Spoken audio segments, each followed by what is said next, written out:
Mũtongoria wa kĩama kĩa DCP Rigathi nĩ orĩtie thirikari kwanĩrĩra ng'aragu ĩrĩa ĩrĩ rũgongo rwa bũrũri ta ũgwati wa kĩbũrũri, gũkũ akiuga atĩ aikari a rũgongo rwa bũrũri nĩ marabatara ũteithio wa naihenya. Gachagua oho nĩ okĩrĩire atongoria kuuma rũgongo rwa bũrũri, akiuga nĩo magĩrĩirwo nĩ gũkuithio mũrigo wa mathĩna marĩa magomeire gĩcigo kĩu. In an expose recently, the Office of the Deputy President spent 338 million on private jets, chartered airplanes and choppers. Aden Duale's Shah business lost 11 billion Kenya shillings. This government does not take human life seriously.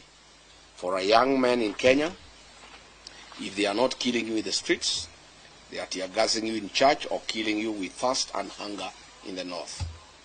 At the same time, the leaders of northern Kenya, who cannot account for Kenya shillings 1 trillion since devolution in 2013, are quiet and enjoying luxury in Nairobi, as their people in the north continue to suffer from hunger and anguish.